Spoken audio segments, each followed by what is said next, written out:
আকস্মিক থাপ্পড়ে রিদওয়ানের ঠোঁট দুটি কেঁপে উঠে প্রচন্ড আক্রোশে। সে দাঁতে দাঁত চেপে ক্ষোভ আড়াল করে। মজিদ হাওলাদার টেবিলে থাপ্পড় দিয়ে চাপা স্বরে বললেন, এমন বোকামি কি করে করলি? এখন কে বাঁচাবে?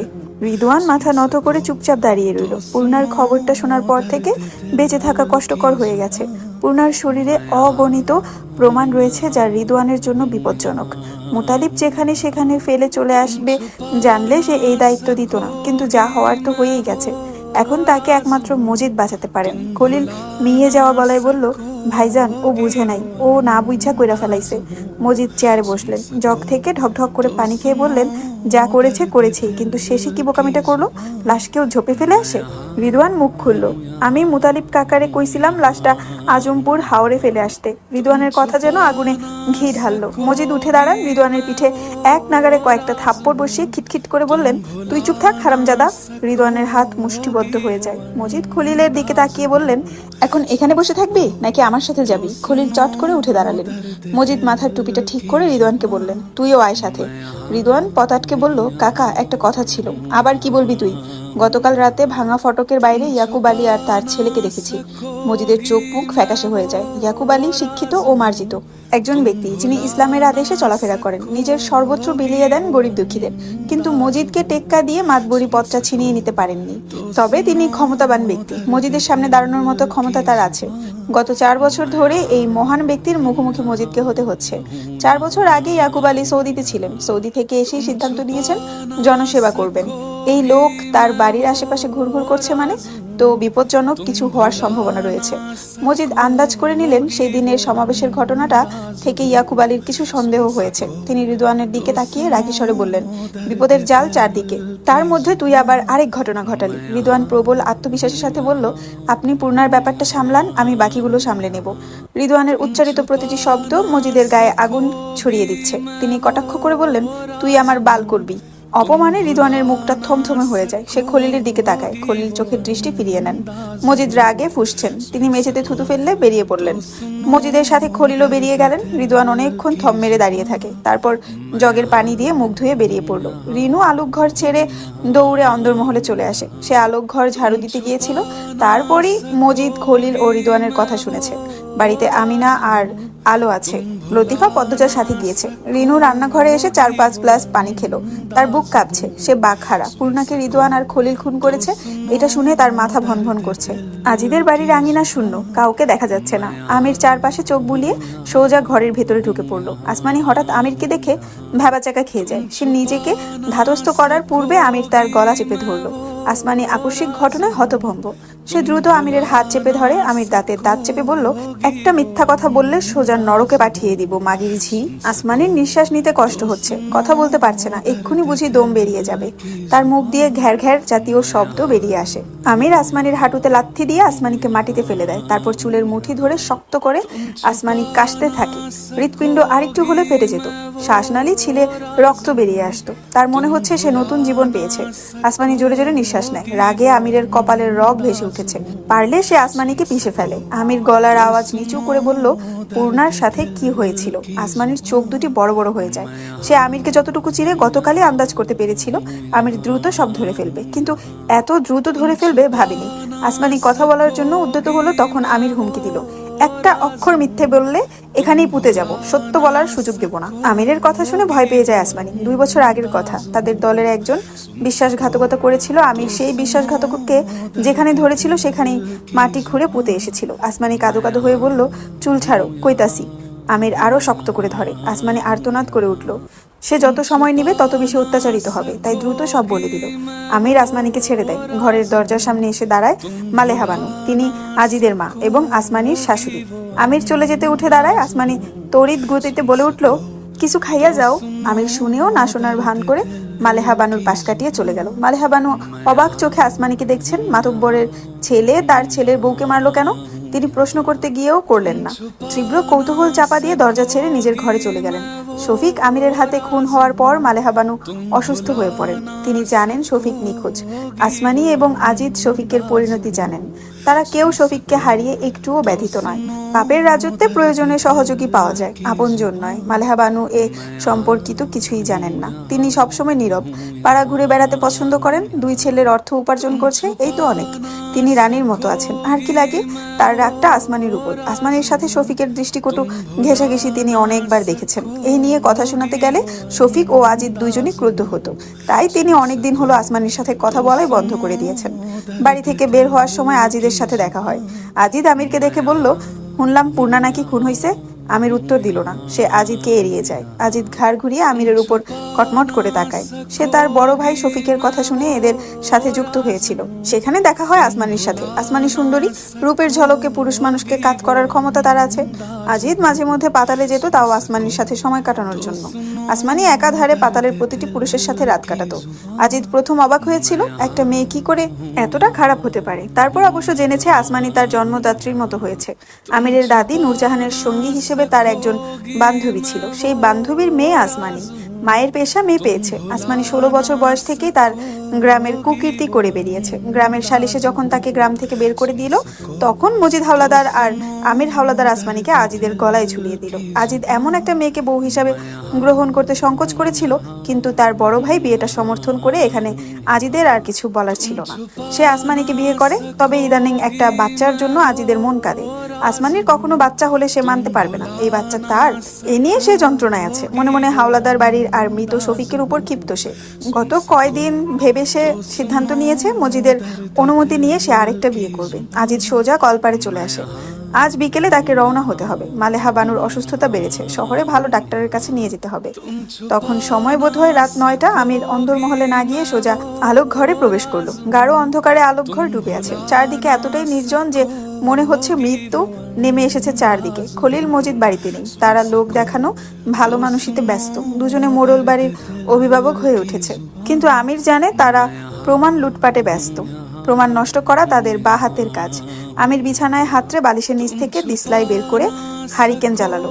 মগা বিকেলে বেরিয়ে গেছে, তাই আলোক ঘর শুনছান নীরবতা। নয়তো অন্যবার নাক ডাকার শব্দে আলোক ঘরে টেকা যায় না। আমির তার খয়েরি শার্টের পকেট থেকে একটা লাল ছোট খাম বের করলো। তারপর হারিকেনের সামনে বসলো। পাশের ঘরে ধপ করে শব্দ হয়। আমির সে ঘরে উকি দিয়ে দেখলো বিড়াল ছুটাছুটি করছে। নিশ্চয়ই ইঁদুর দেখেছে। সে হারিকেন নিভিয়ে বাইরে বেরিয়ে আসে। লাল খামটি পায়জামার পকেটে রাখে। অন্দরমহলের চারপাশ ঘিরে জোনাকি পোকারা অনর্থক গল্প করে যাচ্ছে। আমির জোনাকি পোকাদের ভিড়ে দাঁড়িয়ে রইল অনেকক্ষণ।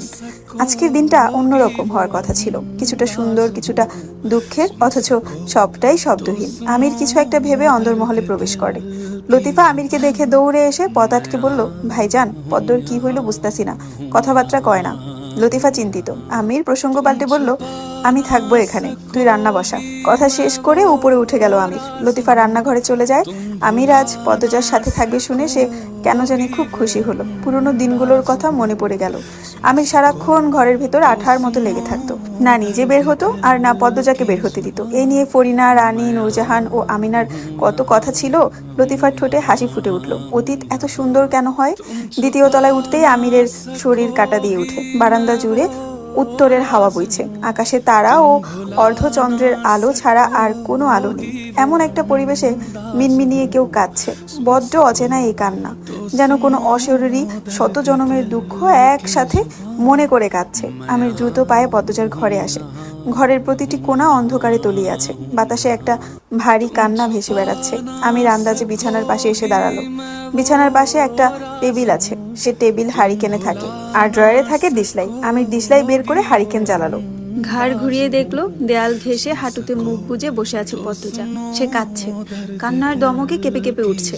তার করুণ কান্না এসে আমিরের বুক ভিজিয়ে দেয়। ও বাড়ির অবস্থা ভালো নেই। প্রেমার গা কাঁপিয়ে জ্বর এসেছে, চোখ খুলে তাকাতে পারছে না। বাসন্তী পড়েছেন বড় কষ্টে। একদিকে পূর্ণার সমাপ্তি, অন্যদিকে প্রেমার গা কাঁপানো জ্বর। মৃদুলের গলা ভেঙে গেছে, বড্ড এলোমেলো হয়ে গেছে সে। বাবা মায়ের বড় আদরের একমাত্র ছেলে, কখনো মায়ের হাতে মার খেয়েছে কিনা সন্দেহ। তার প্রাপ্তির খাতা সব সময় পরিপূর্ণ ছিল। সে কখনো কষ্টে কাঁদেনি, বাস্তবতা দেখেনি। সোনার চামচ খেয়ে বড় হওয়া আহ্লাদে আদুরে ছেলে, তার জন্য এই ধাক্কাটা মৃত্যুর মতো। সে স্বাভাবিক হতে কত সময় নেবে কে জানে। অথচ সবকিছু ছেড়ে পদ্মজা অন্দরমহলে চলে এসেছে। তার মধ্যে কোনো প্রতিক্রিয়া নেই। এক জায়গায় সারাক্ষণ বসেছিল, তারপর হুট করে অন্দরমহলে চলে আসে। সাথে খণ্ড খণ্ড মেঘ আষাঢ়ি দুই চোখে জড়ো করে নিয়ে আসে। আমির কথা বলার জন্য যখন উদ্যত হলো, সে টের পেল তার হৃৎপিণ্ডের গতি বেড়েছে। এমন কেন হয়? পদ্মজা কোন আসমানের চাঁদ যে তাকে বিড়াল ছুটাছুটি করছে, নিশ্চয়ই ইঁদুর দেখেছে। সে হারিকেন নিভিয়ে বাইরে বেরিয়ে আসে, লাল খামটি পায়জামার পকেটে রাখে। অন্দরমহলের চারপাশ ঘিরে জোনাকি পোকারা অনর্থক গল্প করে যাচ্ছে। আমির জোনাকি পোকাদের ভিড়ে দাঁড়িয়ে রইল অনেকক্ষণ। আজকের দিনটা অন্যরকম হওয়ার কথা ছিল, কিছুটা সুন্দর, কিছুটা দুঃখের, অথচ সবটাই শব্দহীন। আমির কিছু একটা ভেবে অন্দরমহলে প্রবেশ করে। লতিফা আমিরকে দেখে দৌড়ে এসে পথ আটকে বলল, ভাইজান, পদ্মর কি হইল বুঝতাছি না, কথাবার্তা কয় না। লতিফা চিন্তিত। আমির প্রসঙ্গ পাল্টে বলল, আমি থাকবো এখানে, তুই রান্না বসা। কথা শেষ করে উপরে উঠে গেল আমির। লতিফা রান্নাঘরে চলে যায়। আমির আজ পদ্মজার সাথে থাকবে শুনে সে কেন জানি খুব খুশি হলো। পুরনো দিনগুলোর কথা মনে পড়ে গেল।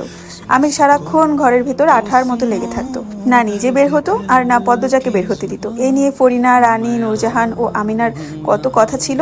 লতিফার ঠোঁটে হাসি ফুটে উঠল। অতীত এত সুন্দর কেন হয়? দ্বিতীয় তলায় উঠতেই আমিরের শরীর কাটা দিয়ে উঠে। বারান্দা জুড়ে উত্তরের হাওয়া বইছে, আকাশে তারা ও অর্ধচন্দ্রের আলো ছাড়া আর কোনো আলো নেই।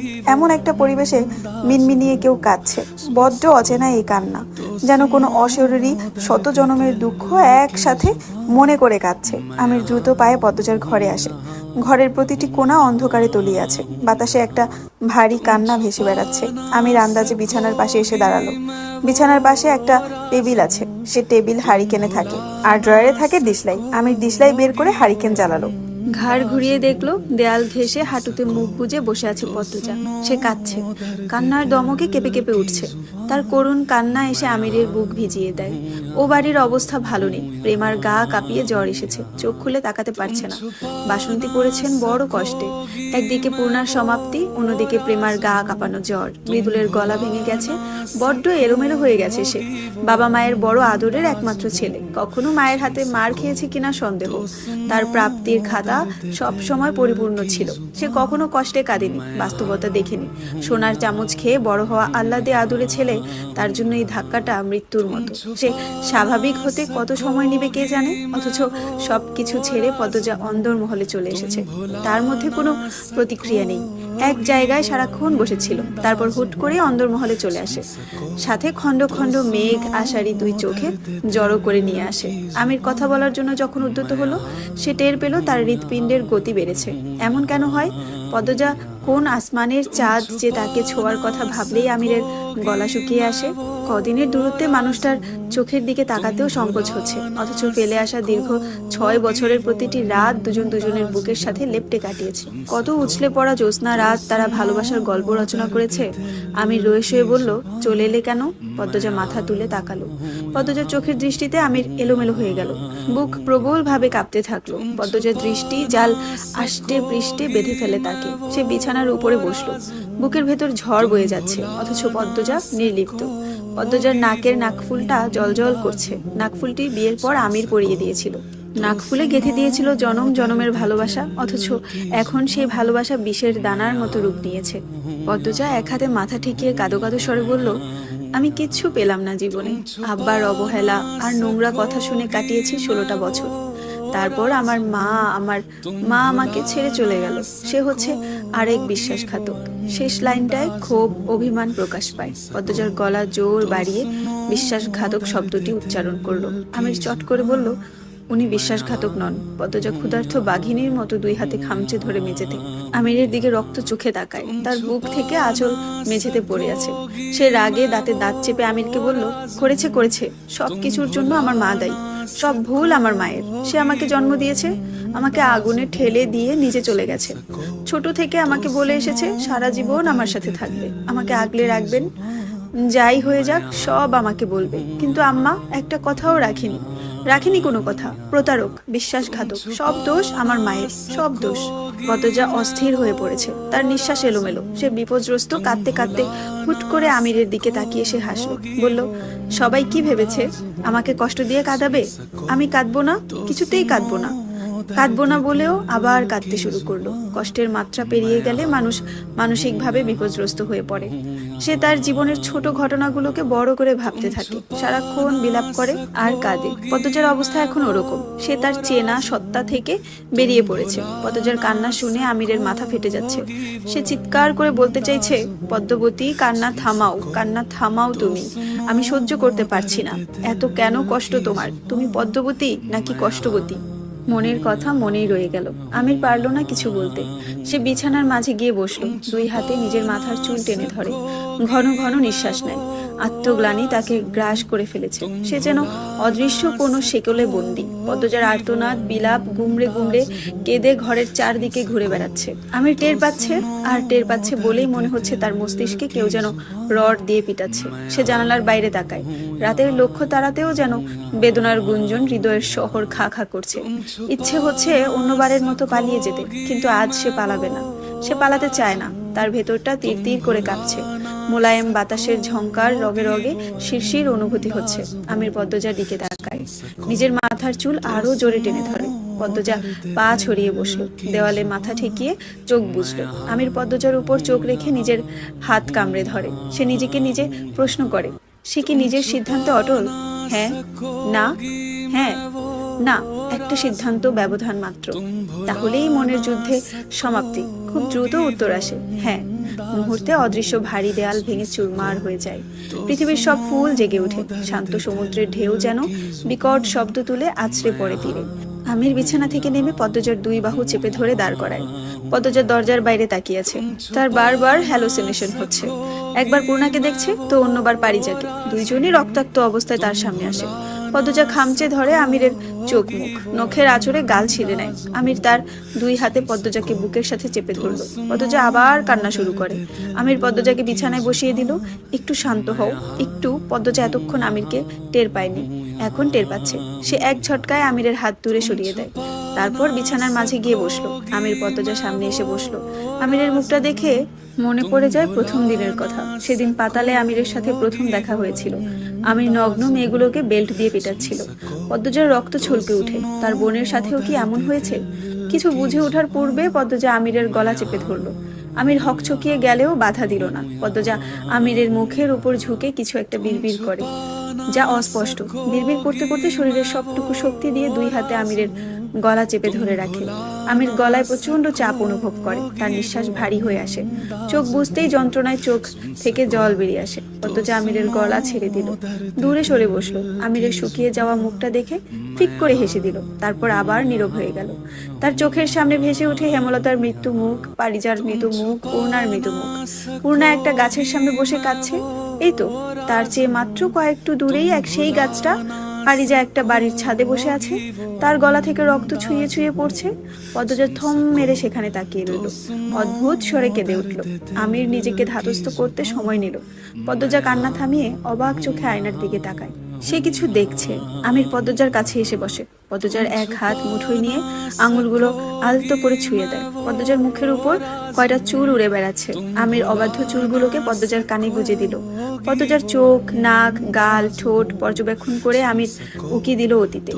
গল্পটা ভীষণ ব্যক্তিগত। পদ্মজা একবার বিরক্ত হয়ে রাগী স্বরে বলেছিল, আরেকটা চুমু দিলে আমি বাড়ি ছেড়ে চলে যাব কিন্তু। আমির পদ্মজার কথায় থমকে যায়। তখন ঢাকায় নতুন নতুন তাদের সংসার। পদ্মজা ভার্সিটিতে পড়ছে। আগামীকাল তার পরীক্ষা, তাই সে পড়ছিল। কিন্তু আমির সেদিন বাড়িতে ছিল আর সারাক্ষণ পদ্মজাকে বিরক্ত করে যাচ্ছিল। পদ্মজার মুখের সামনে গিয়ে একবার নাকে চুমু দেয়, তো আরেকবার গালে। বারংবার পদ্মজা পড়ার খেই হারিয়ে ফেলছিল। সে ভীষণ রেগে যায় আর কথাটা বলে ফেলে। আমির তো বরাবরই রাগী। সে তাৎক্ষণিক রাগ করে ঘর থেকে বেরিয়ে যায়। সন্ধ্যার সময় বাড়ি ফিরে, তাও পদ্মজার সাথে কোনো কথা বলল না। পদ্মজা তো অবাক। সে কথা বলতে গেলে হ্যাঁ ছাড়া আমির কিছু বলে না। পদ্মজা মুখে কিছু বলতে লজ্জা পায়। তাই সে বিভিন্নভাবে আমিরের আকর্ষণ পাওয়ার চেষ্টা করেছে। আমির প্রথম পদক্ষেপ নরম হয়ে গেলেও প্রকাশ করলো না। সে গম্ভীর হয়ে থাকে, চুপচাপ খেয়ে ঘরে গিয়ে শুয়ে পড়ে। অথচ অন্যবার পদ্মজাকে টেনে নিয়ে যায়, তারপর একসাথে ঘুমায়। আমিরের আচরণে পদ্মজা মনে ব্যথা পায়। একটা কথার জন্য এরকম কেউ করে?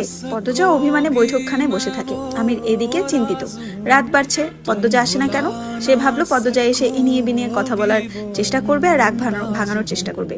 তখন সে কিছু একটা চেয়ে বসবে। কিন্তু তার অর্ধাঙ্গিনী তো ঘরেই আসছে না। আমির বিছানা ছেড়ে বাইরে বেরিয়ে আসে। সিঁড়ি ভেঙে নামার সময় দেখে পদ্মজা সোফায় গাল ফুলিয়ে থম মেরে বসে আছে। রাগ ভাঙানোর বদলে উল্টো রাগ করে বসে আছে। কি অদ্ভুত! আমির খ্যাক করে গলা পরিষ্কার করে বলল, রাত কয়টা বাজে? কারো খবর আছে? কেউ কি ঘরে যাবে না? পদ্মজা অভিমানী স্বরে বলল, কেউ তাকে পাত্তা না দিলে সে কেন ঘরে যাবে? আমির হেসে ফেলল। সে পদ্মজার সামনে এসে বসে। পদ্মজার চোখের জল চিকচিক করছে। আমির পদ্মজার হাতে চুমু দিয়ে বলল, কি বাচ্চা কাচ্চা বিয়ে করলাম রে বাবা, একটুতেই কেঁদে দেয়, তো ছেড়ে দিন না। আমিরের চোখ দুটি বড় বড় হয়ে যায়। পদ্মজা এত কথা কবে শিখলো? কি অভিমান তার। আমির হাসি দীর্ঘ করলো। পদ্মজার মুখের উপর ঝুঁকে বলল, মৃত্যুর আগে ছাড়ছি না, পরপারে যদি আবার দেখা হয় তখনও আমি তোমার পিছু নেব। আমিরের মুখের উপর ঝুঁকতে দেখে পদ্মজা লজ্জা পেয়ে গেল। ও বাড়ির প্রতিটি ইট তাদের ভালোবাসার সাক্ষী, সবখানে ভালোবাসা লেপ্টে আছে। আমির বর্তমানে ফিরে আসে। সে রান্নাঘরে যায়, লতিফাকে বলে গরম পানি আর ছোট্ট তোয়ালে নিয়ে আসে। পদ্মজার মাথাটা ভীষণ ব্যথা করছে, তার চোখ দুটির উপর যেন ভারী পর্দা টানানো। এই জগতের কিচ্ছু দেখছে না। সে চোখ বুঝলো, তার হাঁটু থেকে পা অব্দি কাদা লেগে আছে। আমির ভেজা তোয়ালে দিয়ে পদ্মজার হাত পা মুছে দিল। তারপর লতিফাকে ডেকে আনে। লতিফা পদ্মজাকে দেখে ভয় পেয়ে যায়। সে পদ্মজাকে নিয়ে উদ্বিগ্ন। আমির লতিফাকে বলল, কয়দিনে ঠিক হয়ে যাবে, শোন তোর সাথে কিছু কথা আছে। লতিফা উৎসুক হয়ে তাকায়। আমির বলল, পদ্মজার যত্ন নিবি। রাধাপুরের রঞ্জন মিয়ার চিনিস না? লতিফা বলল, চিনি। উনি নিজের হাতে বাদামের তেল বানান, খাঁটি বাদামের তেল। পদ্মজার চুলে বাদামের তেল দেয়। ওনার কাছ থেকে সবসময় বাদামের তেল আনবি। আর ওর পিঠের হাড়ের মাঝে ব্যথা হয়, ছোটবেলা কোথাও আঘাত পেয়েছে। যখন ঝুঁকে ঝুঁকে হাঁটবে বুঝবি পিঠের হাড়ে যন্ত্রণা হচ্ছে, তখন ধরে নিয়ে সরিষার তেল ডলে দিবি আর গরম সেক দিবি। 3 বেলা নিজ দায়িত্বে জোর করে খাওয়াবি, আর পিঠের দিকে কিন্তু খেয়াল অবশ্যই রাখবি। লতিফা জানে না তাকে কেন এই দায়িত্ব দেওয়া হচ্ছে। সে প্রশ্নও করলো না, বাধ্যের মতো মাথা নাড়ালো। পদ্মজা আবার মিনমিনিয়ে কাঁদছে, অস্পষ্ট স্বরে পূর্ণাকে ডাকছে। লতিফা পদ্মজার শাড়ি ও বিছানার চাদর পাল্টে দিল। শাড়ি পাল্টানোর সময় যখন পদ্মজার অর্ধ নগ্ন, তখন সে লতিফাকে শক্ত করে জড়িয়ে ধরে বলল, পূর্ণা, পূর্ণা, বোন আমার। লতিফা চমকে গেল, তাকে পদ্মজা পূর্ণা বলছে কেন? পদ্মজার কান্না শুনে আমির ছুটে ঘরে আসে। পদ্মজা আমিরকে দেখেই টেবিল থেকে হাড়িকে নিয়ে তার উপর ছুঁড়ে মারে। তারপর চিৎকার করে বলল, খুনি, ধর্ষক, জানোয়ার, জানোয়ার। পদ্মজার চিৎকারে অন্দরমহল কেঁপে ওঠে। হারিকেনের কাচের উপর ব্যবহৃত প্লাস্টিক আলাদা হয়ে গেছে, তাই পদ্মজার চিকন তার দিয়ে সেটি জোড়া দেয়। তারের একাংশ খাড়া হয়েই ছিল। সেই খাড়া অংশ আমিরের চোখের পাশে ঢুকে পড়ে। আরেকটু হলে চোখ গলে যেত। সঙ্গে সঙ্গে আমির মেঝেতে বসে পড়ল। 2-3 ফোঁটা রক্ত বেরিয়ে আসে। লতিফা হন্তদন্ত হয়ে ছুটে আসে। পদ্মজার আগে কিরমির করতে করতে চাদর ছুঁড়ে ফেলে মাটিতে। আমির লতিফাকে বলল, পদ্মজাকে দেখতো। তারপর সে অন্য চোখে পথ দেখে সোজা কলপারে চলে যায়। চোখের পাশে আঘাত পেলেও চোখের ভেতর ভীষণ ব্যথা অনুভব হচ্ছে। খলিল রিদওয়ান সবেমাত্র বাড়ি ফিরেছে। এসেই পদ্মজার চিৎকার শুনে পদ্মজার চিৎকার কোনো স্বাভাবিক মানুষের মতো না। তাছাড়া তারা দুজন পদ্মজাকেও বাড়িতে কাঁদতে দেখেনি, অস্বাভাবিক আচরণ করতে দেখেছে। খলিল রিদওয়ানকে বলল, এই সেরি পাগল হয়ে গেল নাকি? রিদওয়ান হেসে বলল, আরো আগে হওয়ার কথা ছিল আব্বা। আমিরকে কলপারে দৌড়ে যেতে দেখে রিনুও পিছনে যায়। সে কল চাপে আমির উন্মাদের মতো চোখে পানি দিতে থাকে। তার চোখ জ্বলে যাচ্ছে। যাক, সে তো এটাই চায়, হৃৎপিণ্ড, ফুসফুস, যকৃত সব ছাড়খাড় হয়ে যাক। পদ্মজা লতিফার হাত খামচে ধরে, তার চোখ মুখে অদ্ভুত দেখাচ্ছে। সে চাপা স্বরে প্রশ্ন করল, আমার বোনকে কে খুন করেছে? কার আদেশে হয়েছে? পদ্মজার চাহনি দেখে মনে হচ্ছে লতিফা যদি প্রশ্নের উত্তর না দিতে পারে তাহলে পদ্মজা তাকেও খুন করে ফেলবে। লতিফা পদ্মজার সাথে বাড়ি ফেরার পর রিনু লতিফার কাছে ছুটে আসে। সে যা যা শুনেছে সব লতিফাকে বলে। লতিফা এখন সব জানা সত্ত্বেও বলতে চাইছে না। সে বলল, শাড়িটা আগে পিনতো, ঠান্ডা লাগবে। পদ্মজা লতিফার দিকে তীক্ষ্ণ চোখে তাকিয়ে আছে। সে লতিফার হাত খামচে ধরে রাখা অবস্থায় বলল, কি জানো তুমি, বলো আমাকে। যতক্ষণ লতিফার মুখ থেকে কিছু না শুনবে ততক্ষণ লতিফার হাত পদ্মজা ছাড়বে না। তার নখ লতিফার হাতের চামড়া ভেদ করে লতিফা সংক্ষেপে দ্রুত সব বলল। সব শুনে পদ্মজা লতিফার হাত ছেড়ে নিজের হাত নিজে খামচে ধরে মুখ দিয়ে ই জাতীয় শব্দ বের করে রাগে কাঁপতে থাকে। লতিফা ভয় পেয়ে যায়। সে পদ্মজার মাথায় হাত দিয়ে পদ্মজার সেই হাত এক ঝটকায় সরিয়ে দেয়। লতিফা দূরে সরে আসে। পদ্মজা শূন্যে তাকিয়ে নিজেকে স্থির করলো। তারপর চুপচাপ শাড়ি পরে নিল। লতিফা ধীরে পায়ে পদ্মজার পায়ের কাছে এসে বসলো। ঘন্টাখানেক পার হওয়ার পর আমির ঘরে আসে। আমিরকে দেখে লতিফা বেরিয়ে যায়। আমির এক চোখে ঝাপসা দেখছে। সে ধীরে পায়ে পদ্মজার পায়ের কাছে এসে বসলো। চোখ ঘুরিয়ে ঘরের চারপাশ দেখে আবিষ্কার করলো পুরো ঘর জুড়ে গাঢ় বিষাদের ছায়া। এই ঘরে আনন্দরা আসে না অনেক দিন। আমির দীর্ঘশ্বাস ছেড়ে পদ্মজার পায়ে আঙুল ফুটিয়ে দিল। কাঁদতে ইচ্ছে করছে তার, ভীষণ কাঁদতে ইচ্ছে করছে। মৃদুলের মতো হাউমাউ করে যদি কান্না করা যেত। আমির ঠোঁট কামড়ে ধরে। 2 গাল বেয়ে অসারের বৃষ্টি নামে। সেই বৃষ্টিতে পদ্মজার 2 পা স্নান করে। তাদের জীবনের সব সুর ছন্দ এক থাবায় কে ছিনিয়ে নিল? কেন হলো না দীর্ঘ সংসার? তবে কেন হয়েছিল পাপ পবিত্রর মিলন? শূন্যে অভিযোগ তুলেও উত্তর মিলে না। আমির তার চোখের জল মুছে ফেলল, তারপর পদ্মজার পাশে গিয়ে শুয়ে পড়ে।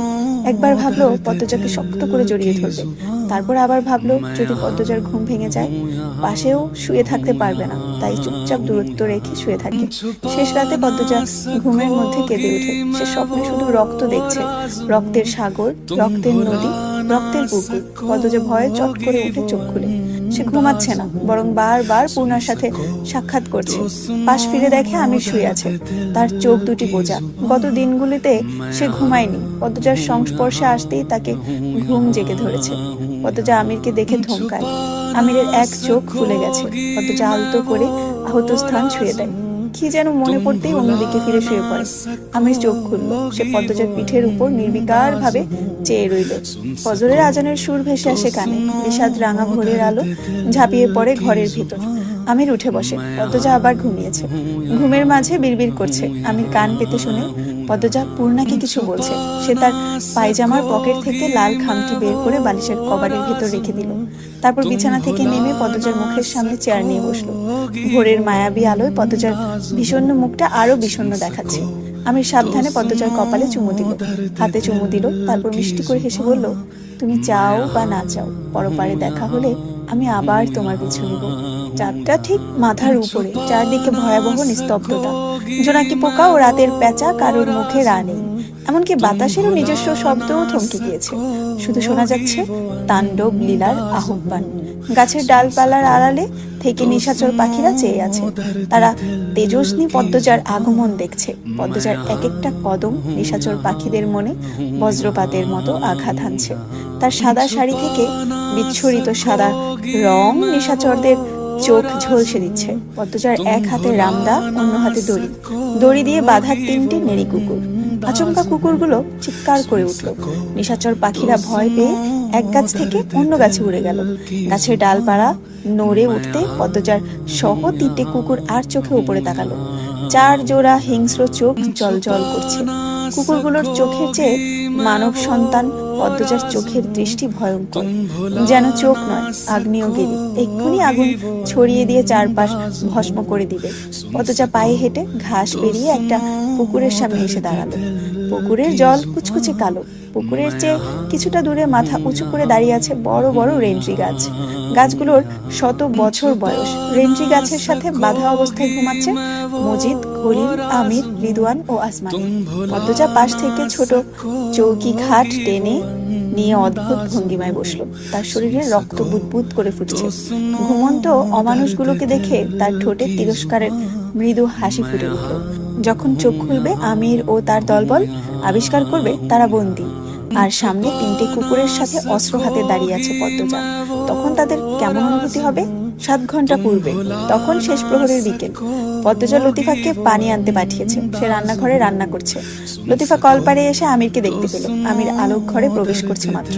লতিফা কলসি রেখে আমিরের কাছে যাওয়ার জন্য পা বাড়ালো, কিন্তু 2 কদম হেঁটে এসে সে থমকে দাঁড়ায়। দ্রুত উল্টো ঘুরে কলপাড়ে চলে আসে। কলপাড়ে খালি কলসিটা স্থির হয়ে আছে। লতিফা কলসির ওপর চোখ নিবিদ্ধ রেখে কপাল কুঁচকায়। নূরজাহানের ঘর থেকে 3 দিন আগেই ঘুমের ওষুধ সংগ্রহ করে রেখেছিল পদ্মজা।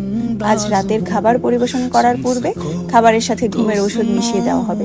যখন সবাই ঘুমিয়ে পড়বে তখন পদ্মজা আক্রমণ করবে। এই পরিকল্পনাই লতিফাকে জানানো হয়েছে।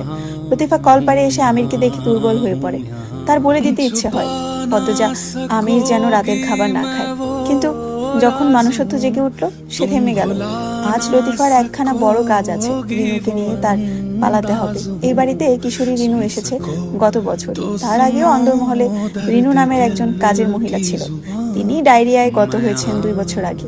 এতিম লতিফা প্রথম যখন এই বাড়িতে এসেছিল মজিদ ও খলিলের দ্বারা যৌন হয়রানির শিকার হয়েছিল। তারপর লতিফা ফরিনাকে সব জানায়। ফরিনা প্রতিবাদ করায়। আমির সব শুনল। আমির তার বাপ চাচাকে নিষেধ করে লতিফাকে নির্যাতন করতে। সে চায় তার মায়ের সেবা করা মানুষগুলো নিরাপদ থাকুক। এরপর প্রায় 2-3 বছর নিরাপদে কেটে গেলেও 15 বছর বয়সে রিদওয়ানের মাধ্যমে লতিফা ধর্ষিত হয়। ধর্ষণের পর লতিফা পালানোর জন্য ছটফট করেছে। দরজা বন্ধ করে দিনের পর দিন লুকিয়ে হাউমাউ করে কেঁদেছে। তারপর বেশ কয়েকবার মজিদ ও খলিলের থাবার শিকার হয়েছে। দিনগুলো বিষাক্ত ছিল। পালানোর মতো জায়গা ছিল না। তাই একসময় লতিফা ভাগ্যকে মেনে নিল, সহ্য করে নিল সবকিছু। অন্দরমহলের পাশাপাশি থেমে যায় লতিফার কালরাত্রিগুলো। লতিফা বিশ্বস্ততার সাথে আমিরের গোপন আদেশ নিষেধগুলো মেনে চলে। পদ্মজা, রুম্পা ও হেমলতাকে চোখে চোখে রাখা ছিল লতিফার দায়িত্ব। গত বছর কিশোরী রিনু নতুন এসেছে অন্দরমহলে। সে এ বাড়ি সম্পর্কে কিছুই জানে না। মজিদ হাওলাদার উদারতা দেখিয়ে এতিম রিনুকে নিজের বাড়িতে নিয়ে আসেন। যেহেতু রিনুকে উদারতার জন্য আনা, তাই রিনুকে দেখে শুনে রাখা হয়। বিয়ের জন্য পাত্রও খোঁজা হচ্ছে, কিন্তু লতিফা দেখেছে রিদওয়ানের কুদৃষ্টি রিনুর উপর আছে। রিনুর সাথে একই বিছানায় থাকতে থাকতে লতিফা রিনুকে আপন ছোট বোন ভাবা শুরু করেছে। সে রিনুকে ছোট বোনের মতো ভালোবাসে। রিনুকে অভিশপ্ত নিখুঁত যন্ত্রণাময় কালরাত্রিগুলো থেকে বাঁচাতে লতিফা দ্রুত পালাতে চায়। তাই আমিরের প্রতি কৃতজ্ঞতা বোধ থাকা সত্ত্বেও গোপন পরিকল্পনার কথা বলতে পারল না, দমে গেল। সে কলসি রেখে দ্রুত পায়ে অন্দরমহলে চলে যায়। রান্নাঘরে পা রাখতেই পদ্মজা ঘাড় ঘুরিয়ে তাকালো। সে পাথরের মতো স্থির। লতিফার হাত খালি দেখে যান্ত্রিক স্বরে বলল, পানি কোথায়? লতিফা নিজের হাতে নিজের কপাল চাপড়ালো। সে কলসি রেখে চলে এসেছে। লতিফা টান টান করে হেসে বলল, এখনই আনতাছি, খাড়াও। লতিফা কলসি আনতে চলে গেল। পদ্মজা এক এক করে পাতিলে মশলা ঢাললো। মুরগি কষানো হবে। পুলিশ ভোরে পূর্ণার লাশ ফেরত দিয়েছে। বাসন্তী নাকি রাতে স্বপ্ন দেখেছেন পূর্ণা লাহারি ঘরের পাশে কবর খুঁড়ছে। তাই তিনি সবাইকে অনুরোধ করেছেন পূর্ণার কবর যেন লাহারি ঘরের পাশে গোলাপ গাছটির নিচে হয়। বাসন্তীর কথা রাখা হয়। পূর্ণা তার প্রিয় গোলাপ গাছটির নিচে পরম শান্তিতে ঘুমাচ্ছে। পদ্মজা আজও কাঁদল না। সে চুপচাপ কোরআন শরীফ পড়েছে। তারপর পূর্ণাকে কবর দেওয়া হলে অন্দরমহলে ফিরে এসেছে। এই নিয়ে সমাজে নানান কথা হচ্ছে। পদ্মজার ব্যবহারে অনেকে অবাক হয়েছে। প্রেমা, বাসন্তীও অবাক হয়েছে। মৃদুলের অবস্থা নাজেহাল। তাকে হাজার টেনেও পূর্ণার কবর থেকে সরানো যাচ্ছে না। খাওয়া দাওয়া ছেড়ে দিয়েছে। মৃদুলের মা জুলেখা বানু ছেলের পাগলামি দেখে অসুস্থ হয়ে পড়েছেন। মোড়ল বাড়ির অবস্থা করুন। পদ্মজা ভাবনা ছেড়ে কাজে মন দিল। লতিফা কলসি নিয়ে দৌড়ে আসে। তারপর মেঝেতে কলসি রেখে বলল, লাও পানি। পদ্মজা পূর্বের স্বরেই বলল, যা যা আনতে বলেছিলাম আনা হয়েছে? হ, আনছি। রিনু ব্যাগ গুছিয়েছে? হ, গুছাইছে।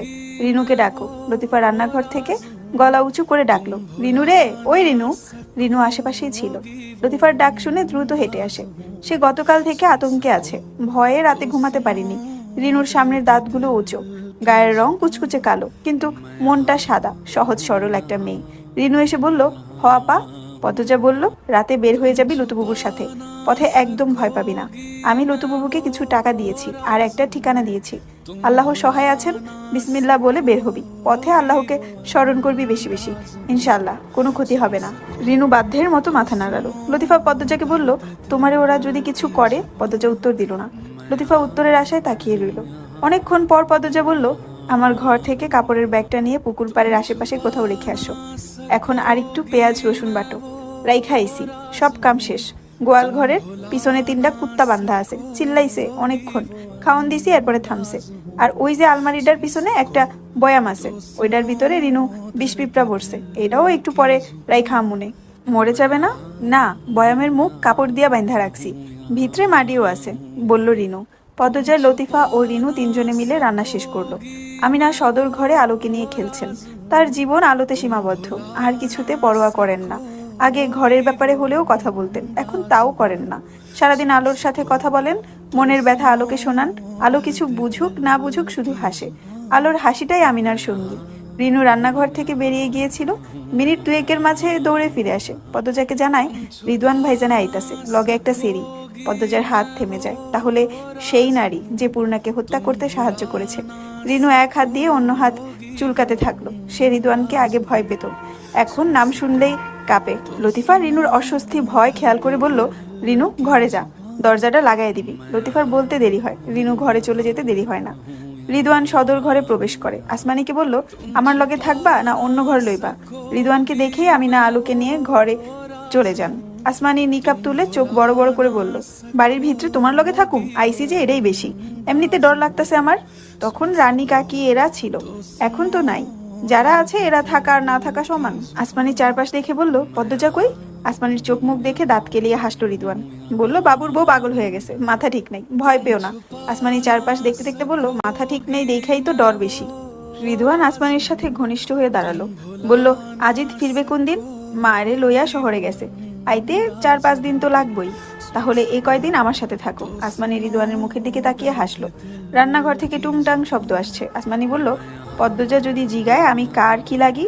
তোমাকে চিনে না, বাড়ির কাছে থাকো, আজিদের বউ হিসাবে দেখেনি কখনো। না, তাইলে কিছু বলার দরকার নেই। প্রশ্ন করলে উত্তর দিও না, সন্দেহ করলেই কি আর না করলেই কি? পদ্মজার দম আছে আর? আচ্ছা ছাড়ো, আমি পদ্মজারে দেখাইতেছি। আসমানি রান্নাঘরের দিকে এগিয়ে যায়। সে চোখ বুলিয়ে চারপাশ দেখছে। এই বাড়িতে আসার অনেক ইচ্ছে ছিল তার, কখনো আসতে পারিনি, এই প্রথম আসতে পেরেছে। অন্যবার সোজা পাতাল ঘরে যেতে হতো। লুকোচুরি খেলাটা কমেছে বলে ভালো লাগছে। এখন হয়তো প্রতিনিয়ত অন্দরমহলে আসা হবে, লুকিয়ে ভাগা ফটক দিয়ে পাতাল ঘরে যেতে হবে না। আমির ধানের বস্তায় পিঠ ঠেকিয়ে বসে আছে। ঘরের অর্ধেক অংশ জুড়ে ধানের বস্তা রাখা হয়েছে। বস্তাগুলো বাঁশের মাচার উপর, মাটি স্যাঁতসেঁতে। এই ঘরটায় খুব দরকার ছাড়া কেউ আসে না। আবছা অন্ধকারে আমিরের মুখটা অস্পষ্ট। তার হাতে পদ্মজার বেনারসি, বুকটা ধরফর করছে। আর মাত্র কয়েকটা ঘন্টা। ইস, যদি থেকে যাওয়া যেত। আফসোস, বুকের ভেতরটা পুড়ে যাচ্ছে, কিন্তু কোনো পথ নেই, সব পথ বন্ধ। হয় আগুনে ঝলসে যেতে থাকো, নয় মৃত্যু গ্রহণ করো। কি নিষ্ঠুর শর্ত। আমির পদ্মজার বেনারসির দিকে তাকালো। ধুলার আস্তরণে বন্দী হয়ে গেছে সব স্বপ্ন আশা। চোখের ছবির মতন দৃশ্যমান হয় পদ্মজার লাজুক মুখখানা। তার দুধে আলতা ছিমছিমে গরনের খয়েরি রংটা কি ভীষণ মানাতো। বর্ষাকালের শুক্রবার মানেই ছিল বৃষ্টিতে ভেজা। আমির ঘন্টার পর ঘন্টা পদ্মজাকে এক ধ্যানে দেখেছে, মুখস্থ করে নিয়েছে তার প্রতিটি পশমের দৈর্ঘ্য প্রস্থ। আমির কল্পনা থেকে বেরিয়ে বেনারসিতে চুমু দিল। সীমাহীন যন্ত্রণা থেকে বলল, যখন তোমার কথা ভাবি তখন আমার শরীরের সমস্ত শিরা উপশিরা বাঁচতে থাকে। আমাদের পথটা কি আরেকটু দীর্ঘ হতে পারতো না? আমির উত্তরের আশায় বেনারসির দিকে তাকিয়ে রইল। তার ঠোঁট দুটো বাচ্চাদের মতো ভেঙে আসে। একটু কথা বলুক না বেনারসিটি, একটু কথা বলুক। আমির ভেজা গলায় আবার বলল, তোমার জন্য বুকটা পুড়ে যাচ্ছে। তোমার ছোঁয়ার সাধ্যি, দেখার সাধ্যি কেন নেই আমার? বেনারসি নিশ্চুপ, সে বোবা প্রাণহীন। আমির চোখ বুঝে বস্তায় হেলান দিল। গত কয়েকদিনে পদ্মজার উচ্চারিত প্রতিটি শব্দ কানে বাজছে। যখন পদ্মজার বলা, একবার একবার নিজের মা বোন মেয়েগুলোর জায়গায় দাঁড় করিয়ে ভাবুন, একবার আমাকে মেয়েগুলোর জায়গায় ভেবে দেখুন, কথাগুলো কানে বাজলো, তখন চোখের পর্দায় ভেসে ওঠে পদ্মজার নগ্ন শরীর। তার সারা শরীরে ছোপ ছোপ দাগ। একটা ছায়া পদ্মজার শরীরে চাবুক মারছে। পদ্মজা আর্তনাদ করার শক্তিটুকু পাচ্ছে না, শুধু গলা কাটা গরুর মতো কাতরাচ্ছে। আমির ছায়াটির গলা চেপে ধরার জন্য হাত বাড়ায়, কিন্তু একই ছায়াটিকে ছোঁয়া যাচ্ছে না। আমির দ্রুত চোখ খুলে ফেলল। তার মুখ থেকে অস্পষ্ট উচ্চারণ হয়, পদ্মজা। আমির চট করে উঠে দাঁড়ায়। বুকের ভেতর আগুন লেগে গেছে, ভেতরটা ভস্ম হয়ে যাচ্ছে, শরীর দিয়ে যেন ধোঁয়া বের হচ্ছে। সে শার্ট খুলে ছুঁড়ে ফেলে দূরে। কপালে বিন্দু বিন্দু ঘাম জমেছে। শরীরের শিরা উপশিরায় তাণ্ডব শুরু হয়ে গিয়েছে। এই যন্ত্রণা আমির নিতে পারবে না। সেই দুই হাতে নিজের চুল টেনে ধরল। বিগত দিনগুলো তাকে নরকেও শাস্তি দিয়েই চলেছে। চোখগুলো আজে বাজে দেখছে, মস্তিষ্কের প্রতিটি নিউরন আজে বাজে ভাবছে, পদ্মজা পদ্মজা পদ্মজা। এই পদ্মজাকে কি শক্তি লুকিয়ে আছে? এই একটি মাত্র নাম তাকে নিঃস্ব করে দিয়েছে, বিষাক্ত করে তুলেছে। প্রতি ঘরে যেতে হবে না। আমির ধানের বস্তায় পিঠ ঠেকিয়ে বসে আছে। ঘরের অর্ধেক অংশ জুড়ে ধানের বস্তা রাখা হয়েছে। বস্তাগুলো বাঁশের মাচার উপর, মাটি স্যাঁতসেঁতে। এই ঘরটায় খুব দরকার ছাড়া কেউ আসে না। আবছা অন্ধকারে আমিরের মুখটা অস্পষ্ট। তার হাতে পদ্মজার বেনারসি, বুকটা ধরফর করছে। আর মাত্র কয়েকটা ঘন্টা। ইস, যদি থেকে যাওয়া যেত। আফসোস, বুকের ভেতরটা পুড়ে যাচ্ছে, কিন্তু কোনো পথ নেই, সব পথ বন্ধ। হয় আগুনে ঝলসে যেতে থাকো, নয় মৃত্যু গ্রহণ করো। কি নিষ্ঠুর শর্ত। আমির পদ্মজার বেনারসির দিকে তাকালো। ধুলার আস্তরণে বন্দী হয়ে গেছে সব স্বপ্ন আশা। চোখের ছবির মতন দৃশ্যমান হয় পদ্মজার লাজুক মুখখানা। তার দুধে আলতা ছিমছিমে গরনের খয়েরি রংটা কি ভীষণ মানাতো। বর্ষাকালের শুক্রবার মানেই ছিল বৃষ্টিতে ভেজা। আমির ঘন্টার পর ঘন্টা পদ্মজাকে এক ধ্যানে দেখেছে, মুখস্থ করে নিয়েছে তার প্রতিটি পশমের দৈর্ঘ্য প্রস্থ। আমির কল্পনা থেকে বেরিয়ে বেনারসিতে চুমু দিল। সীমাহীন যন্ত্রণা থেকে বলল, যখন তোমার কথা ভাবি তখন আমার শরীরের সমস্ত শিরা উপশিরা বাঁচতে থাকে। আমাদের পথটা কি আরেকটু দীর্ঘ হতে পারতো না? আমির উত্তরের আশায় বেনারসির দিকে তাকিয়ে রইল। তার ঠোঁট দুটো বাচ্চাদের মতো ভেঙে আসে। একটু কথা বলুক না বেনারসিটি, একটু কথা বলুক। আমির ভেজা গলায় আবার বলল, তোমার জন্য বুকটা পুড়ে যাচ্ছে। তোমার ছোঁয়ার সাধ্যি, দেখার সাধ্যি কেন নেই আমার? বেনারসি নিশ্চুপ, সে বোবা প্রাণহীন। আমির চোখ বুঝে বস্তায় হেলান দিল। গত কয়েকদিনে পদ্মজার উচ্চারিত প্রতিটি শব্দ কানে বাজছে। যখন পদ্মজার বলা, একবার একবার নিজের মা বোন মেয়েগুলোর জায়গায় দাঁড় করিয়ে ভাবুন, একবার আমাকে মেয়েগুলোর জায়গায় ভেবে দেখুন, কথাগুলো কানে বাজলো, তখন চোখের পর্দায় ভেসে ওঠে পদ্মজার নগ্ন শরীর। তার সারা শরীরে ছোপ ছোপ দাগ। একটা ছায়া পদ্মজার শরীরে চাবুক মারছে। পদ্মজা আর্তনাদ করার শক্তিটুকু পাচ্ছে না, শুধু গলা কাটা গরুর মতো কাতরাচ্ছে। আমির ছায়াটির গলা চেপে ধরার জন্য হাত বাড়ায়, কিন্তু একই ছায়াটিকে ছোঁয়া যাচ্ছে না। আমির দ্রুত চোখ খুলে ফেলল। তার মুখ থেকে অস্পষ্ট উচ্চারণ হয়, অতুজা। আমির চট করে উঠে দাঁড়ায়। বুকের ভেতর আগুন লেগে গেছে, ভেতরটা ভস্ম হয়ে যাচ্ছে, শরীর দিয়ে যেন ধোঁয়া বের হচ্ছে। সে শার্ট খুলে ছুঁড়ে ফেলে দূরে, কপালে বিন্দু বিন্দু ঘাম জমেছে। শরীরের শিরা উপশিরায় তাণ্ডব শুরু হয়ে গিয়েছে। এই যন্ত্রণা আমির নিতে পারবে না। সেই দুই হাতে নিজের চুল টেনে ধরল। বিগত দিনগুলো তাকে নরকেও শাস্তি দিয়েই চলেছে। চোখগুলো আজে বাজে দেখছে, মস্তিষ্কের প্রতিটি নিউরন আজে বাজে ভাবছে, পদ্মজা, পদ্মজা, পদ্মজা। এই পদ্মজাকে কি শক্তি লুকিয়ে আছে! এই একটি মাত্র নাম তাকে নিঃস্ব করে দিয়েছে, বিষাক্ত করে তুলেছে প্রতিটি শ্বাস প্রশ্বাস। আমির টিনের দেয়ালে এক হাত রেখে নিজেকে শান্ত করার চেষ্টা করে। মজিদ ক্লান্ত হয়ে আলোক ঘরে বসলেন। এখানে প্রচুর আলো বাতাস আসে। লতিফা মজিদকে আসতে দেখে দ্রুত শরবত আর পান সুপারি নিয়ে আসে। মজিদের সামনে এসে বসে রিদওয়ান ও খলিল। মজিদ শরবত পান করে লতিফাকে প্রশ্ন করলেন, পদ্মজার কথাবার্তা বলছে? লতিফা নতজানু অবস্থায় উত্তর দিল, হ কইছে। রিদওয়ান লতিফাকে বলল, যে মেয়েটা আসছে দেখে রাখবি, যত্ন নিবি। লতিফা বাধ্যের মতো বলল, আচ্ছা ভাইজান। খলিল বললেন, আসিদপুর থাইক্কা যে বড় পাড়িটা আনছিলাম পুষ্কুনির পারে, ওইটা বিসাবি। বিসাইছি খালু, এশারের আজান্ডার পর সব খাওন দাওন দিয়ে আমু। ভালা করছস। খলিল মুখে পান ভরে কথাটি বললেন। লতিফা শরবতের খালি গ্লাস নিয়ে চলে গেল। মজিদ আরো 2 গ্লাস পানি পান করলেন। তিনি ভীষণ ক্লান্ত, সারাদিন দৌড়ের উপর ছিলেন। রিদওয়ানের ভুল আপাতত মগার উপর ঘুরে গিয়েছে। মগা গতকাল থেকে বাড়িতে নেই। আবার শেষবার মগার সাথে পূর্ণা ছিল। সবার জবানবন্দির ভিত্তিতে আপাতত দৃষ্টিতে মগা খুনি। পুলিশ হাওলাদার বাড়ির দারোয়ানকে খুঁজছে। মোড়ল বাড়িতে পুলিশ এসেছে শুনেই রিদওয়ান দারোয়ান মুতালিবকে হত্যা করেছিল, তাই পুলিশ মুতালিবকে পেল না। মজিদ হাওলাদার পুলিশকে বলেছেন তিনি ধারণা করেছেন দারোয়ান ও মগা পরিকল্পনা করে পূর্ণাকে ধর্ষণ করার পর মেরে ফেলেছে। পুলিশ এখন দারোয়ান মুতালিব ও মগাকে খুঁজছে। রিদওয়ান নিরাপদ আছে। খলিল মজিদকে বললেন, ভাইজান কিছু ভাবছেন? কি নিয়ে? মজিদের নির্বিকার স্বর। রিদওয়ানের ভ্রুকুটি হয়ে গেল। সে চারপাশ দেখে বলল, আপনি এত নির্বিকার কেন চাচা? আজ আমিরকে খুন করার কথা ছিল। মজিদ এক হাত তুলে রিদওয়ানকে চুপ করতে ইশারা করলেন। তারপর বললেন, বাবু যদি আমাদের কথা না শুনে তখন ব্যবস্থা নিব, আর তার আগে না। রিদওয়ানের মুখটা ফ্যাকাশে হয়ে যায়। সে নাছর বান্দা স্বরে বলল, আমির কখনোই পদ্মজাকে খুন করবে না, শেকল বন্দিও করবে না। মজিদ গম্ভীর স্বরে বললেন, দেখা যাবে। রিদওয়ান খলিলের দিকে তাকালো, তারপর অধৈর্য হয়ে মজিদকে বলল, আমিরের জন্য আমাদের ক্ষতি না হয়ে যায় আবার। মজিদ খলিলকে বললেন, দেখতো আশেপাশে কেউ আছে নাকি, ঘরগুলোও দেখবি। আমির মাত্র বের হতে যাচ্ছিল। মজিদের শেষ কথাটা কানে আসতেই সে দরজার আড়ালে লুকিয়ে পড়ে।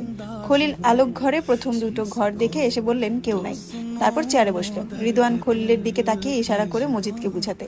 খলিল মজিদের আরেকটু কাছে এসে বসলো, তারপর বললেন, রিদু কিন্তু হাজা কইতাছে ভাইজান, বাবুরে দিয়া আর ভরসা নেই।